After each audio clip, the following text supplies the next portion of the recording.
Hey friends, how did you do on week 1? I spend a lot of time thinking and doing a lot of writing. I take a lot of notes and write. And it felt really, really profound. And then I started week 2 and it was even better. So today we're going to talk about week 2 in our book, It's Never Too Late to Begin Again. If you haven't been here before, my name is Angela, and I'm so excited to have you. This book is really amazing. If you haven't heard of The Artist's Way, it's a fantastic book by Julia Cameron, and she also writes this book, It's Never Too Late to Begin Again, and that's what we're doing today. So week 2 is all about reigniting a sense of freedom.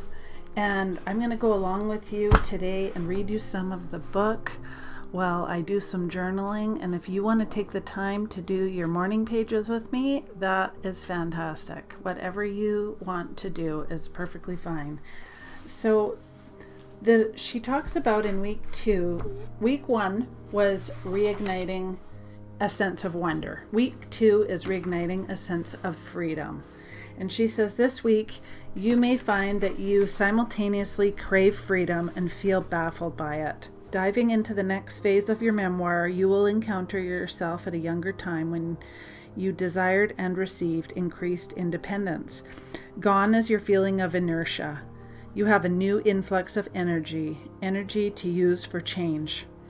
And I feel like this is really powerful for me this week because I'm really going through a lot of changes in my life and trying to start over and figuring out what I want to do now since after this health journey. And frankly, it's not over. It's going to be lifelong. So I really need to figure out what I'm doing, and sometimes getting things on paper really helps.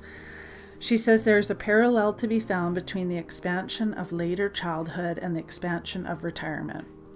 I'm not retiring, but I do love the way that you could use this book if you retire, if you have a midlife transition. You could go through this book if you just want to have more creativity, or you just feel lost and want to reinvent yourself. Whatever it is for you. And I just love the title, It's Never Too Late to Begin Again, and that is exactly what I need. So she says, how do you want to live? Does your space feel cluttered, outdated, friendly, depressing? You may find that making small changes in your home environment will serve you better. And as your sense of freedom increases, your environment will reflect your new perspective. So that was really huge for me because as I went through, and we'll talk about later, I felt like I've really needed to clean and dust and declutter and purge things and give things away, because I don't know about you, but when my space is very cluttered and dirty or just dusty, I just don't feel calm, and I want that sense of calm. So now that Christmas is over and we've taken down all the tree and the decorations, it feels a little bit sparse, and I like that. I like that clean feeling of starting fresh. So this seemed to be a perfect fit this week. She says the next phase of life that you revisit in your memoir will focus on your early school age self and contain memories of new growing independence. And I've got in my journal here that this week for me is age 5 to 9. And so it was really fun trying to think back and have memories, because I feel like I don't have that great of a memory anymore. But this is really sparking it and helping my memory a lot. So that feels really great.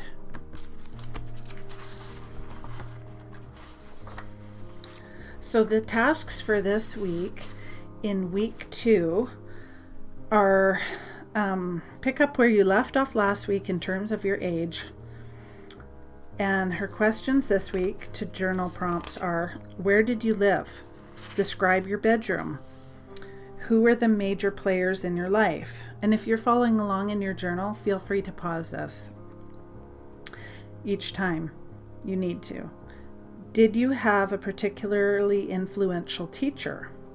Did you try your hand at any new art forms in this period? What new freedoms did you experience during this time? What were you bored by? Describe a smell that you remember from this stage of your life. And for me, that is still this certain kind of soap, and I think that it's ivory snow. And it just makes me just have this vivid memory of my childhood and being a kid and standing in my mom's laundry room. That's such a special memory, and these really sparked it. The next is describe a favorite treat from this period. Describe a location you remember spending time. And what other memories occur to you from this time period? It's all too easy to put undue pressure on ourselves and criticize how we use our time. We rush from this to that. We call ourselves lazy when we waste time doing nothing. We don't have enough time, or we have too much. We regret the past uses of time. That's a big one. Time spent worrying about things beyond our control.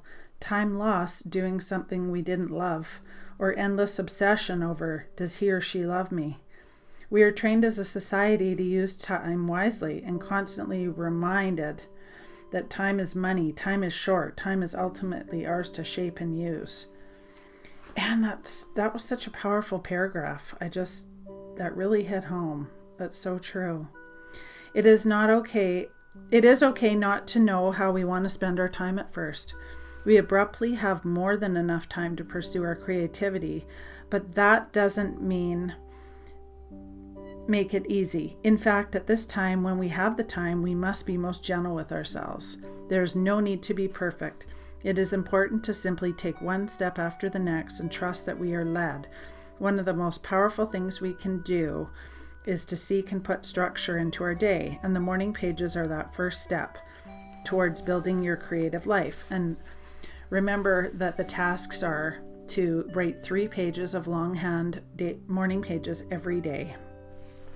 Anything that comes out. It's not a novel. It's not your writing. It's just kind of brain dumping everything and getting all of those things out of your head. It can even be a list. And that's what I do a lot. I find that I do lists in them to get myself going. And that really helps me. So then the next task is she wants you to write 5 things that the journal prompt is, if I had more time, I'd try. If I had more time, I'd try, and 5 different things. And then if I had less time, I'd try. If I had less time, I'd try. And those were interesting to me because I wrote, if it weren't too late, I would become a conservation officer. That was something I'd always wanted to do. If it wasn't too late, I would travel the world. Maybe I can still do bits of that. I don't know. These are just sparking mind. Whatever things come to you. I just thought that was so interesting. So then the next topic is clearing a path. And this is where we're really talking about decluttering, how it clears your mind. Is there any wonder that when we sit at our desks, we find it difficult to think clearly? Clutter is the enemy of clarity. A few minutes spent decluttering our environment pays off in increased mental acuity. Most meditation practices favor 20 minutes of committed time. I have found that 20 minutes of cleanup is an effective form of meditation for me. As we toss out old papers, discard those extra things, and we begin to have clarity about life's priorities. Straightening the piles of excess paperwork leads us to clarity about what really matters. A messy desk, a sock drawer equals a messy mind, and of course the opposite is equally true. We literally clear our minds and make room for insights. The process of decluttering while revisiting our lives in the memoir is doubly powerful. As we carefully consider each of our belongings, we trigger memories, and as we revisit memories, many of our belongings take on more or less value. So she says, when you look at everything you own with the pressure to make a keep or throw decision, you realize how much you have and how much you don't really need. It's just being stored, not used, not loved, or looked at. And that's so key. And sometimes I've decluttered and stuff and wished that I hadn't got rid of certain things, but for the majority, I don't even know what is gone, honestly. And it does feel like you have a clear mind. And I've really taken heed on this week, and I'm really cleaning. As you can see in my Instagram stories, I was talking about, I showed all the different corners of my house that I'm redoing and redecorating. And it felt so good. And I still have a huge pile on my living room table of stuff I want to go through, and what do I want to display and what don't I want to display. But it was just really profound how you find things that you've lost. And she uses different examples of different people. And in this story, she talks about a fellow who had his certificates and things like that all put away, and he didn't even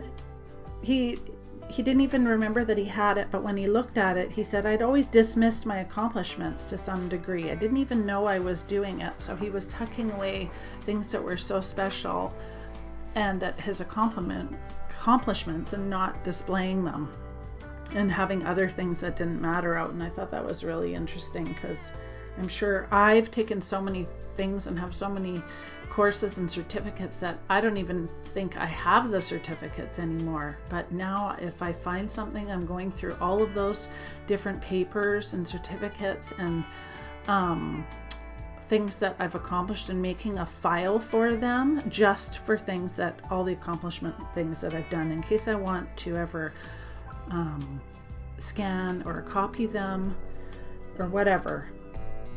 So the next task is allow yourself a few minutes in a place in your home where you have been too busy to sit before. Look around from the spot and really see it from a fresh perspective. What do you appreciate? What do you wish to change? If you see many things you wish to change or feel overwhelmed with emotion when doing this exercise, don't worry. Your morning pages will help you prioritize and process these insights. So it's really key to write down these things in your morning pages and what comes in your mind and what you want to change. And it also helps you to be able to remember what you want to work on next and spark different ideas that maybe you never thought of before. And then this part I really love. She talks about boredom, and I feel like I'm someone who's never bored. I have so many projects always that I'm working on. I'm really never bored, but she talks about it. It is a terrifying thought to believe we have no ideas, and in fact, it is never true. But when we are caught in boredom's grip, it can be very hard to pull ourselves out of it and gain some perspective. We need to jolt ourselves out of this inertia. And a few ways to do this is taking an artist date. And remember, an artist date is just going somewhere that you love. Maybe it's a bakery, maybe it's a coffee shop, maybe it's a bookstore or a fabric store, or maybe it's whatever, going and riding a horse. Whatever it is for you, that is your special time to yourself that you've really wanted to do and can bring so much clarity. So then for the task of boredom, the journal prompts are: thinking and remembering when you were a child, instinctively reacting to boredom with imagination and creativities. Select one memory and write on it, re-entering your childhood world. Was it when you put on a puppet show, built a sandcastle, created a pots and pans music band, had long conversations with an imaginary friend, played dress up? I think I've done all of those. And so it was so easy to pick a memory and think about all those and how it just sparks on being a child. I remember having a tire swing way up the hill in the bushes, which now someone has built on this property, but I still remember how fun it was going up to this tire swing and building forts with leaves in the backyard. Those are just such special memories for me. And it just made me think about how much I grew up being outside, why I love the outdoors so much.